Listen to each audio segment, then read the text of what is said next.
Today I'm going to show you a quick and easy way to create your own stencils at home. All that you need is some basic household items and a soldering iron. To begin, I took this old piece of linoleum where I wanted to recreate this design on something else, and using simple parchment paper and a Sharpie, I traced the design. Start out with a non-flammable surface. In this case, we have granite. Place a white sheet of paper and tape it down as I've already done.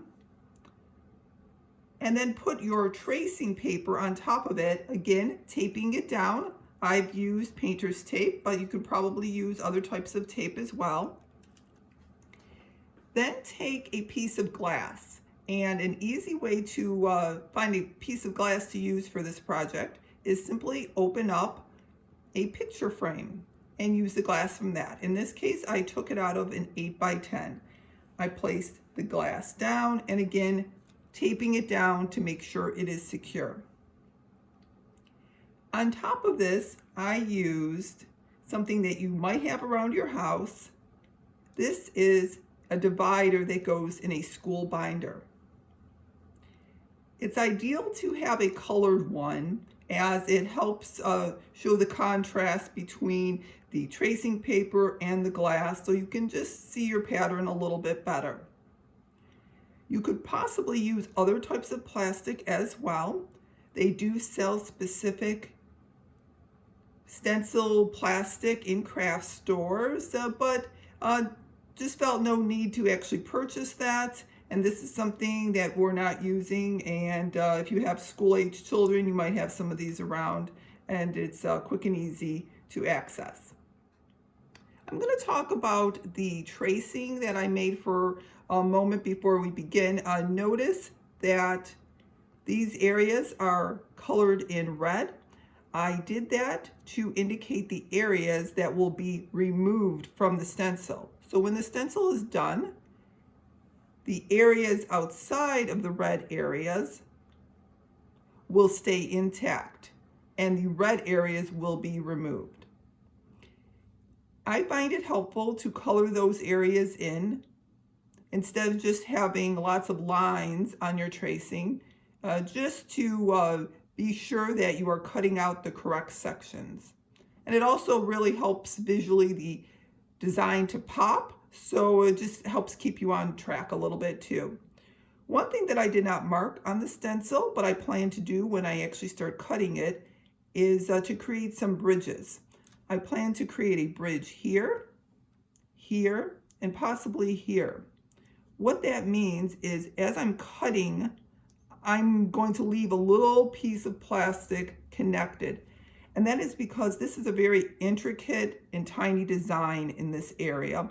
And I want to make sure that the stencil stays intact. So while I'm painting, I have less issues with paint bleeding. This is my soldering iron.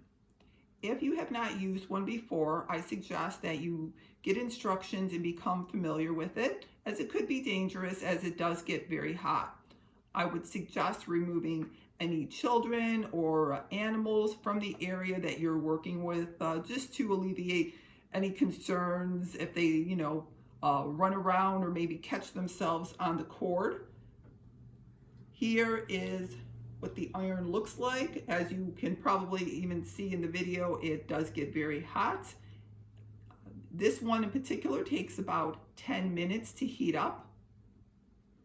So this has been heating for a while, so I know it is ready to go. Occasionally, as you're cutting, you may develop some plastic residue near the tip. In order to clean that off, simply wipe on a wet paper towel. I'm going to begin in a moment. I want to remind you, you will need to look straight down upon your stencil. So your head will need to be completely leaned over so the tip of your soldering iron is straight down. Do not hold it as you would a pen or a pencil, as that will cause too much of an area to be melted.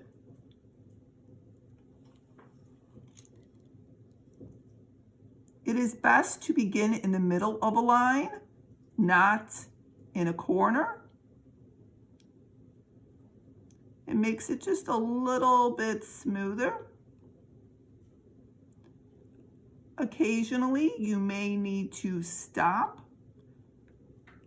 put your soldering iron back, and allow it to reheat, as it will cool slightly as it's melting the plastic.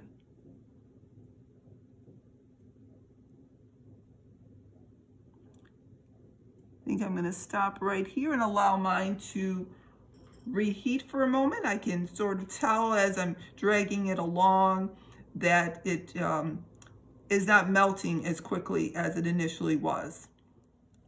In this area, I'm creating a bridge.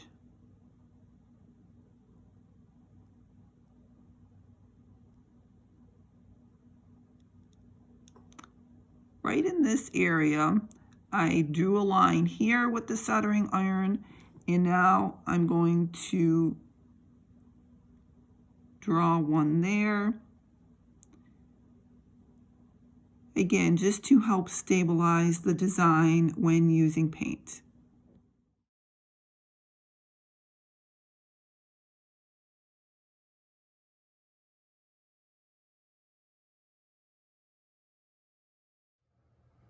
I am done cutting with the soldering iron. I have unplugged it.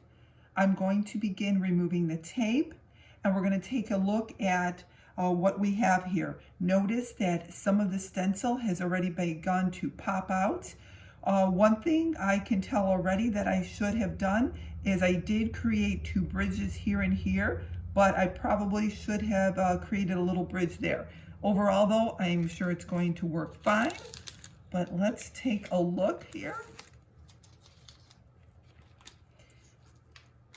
Again, many of the pieces easily pop out with very little effort.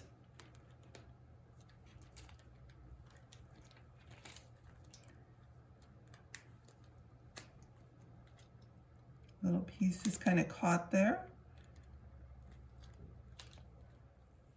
If you find that there's a few pieces where the piece being removed is stuck by a little piece of plastic, you can use scissors to clip it carefully. Okay, so here we have our stencil. Again, as I mentioned, I probably should have continued the bridge a little bit here just to help keep this down. But overall, I am really happy with the way it came out, and it's, very durable, and now I can begin painting. Thank you.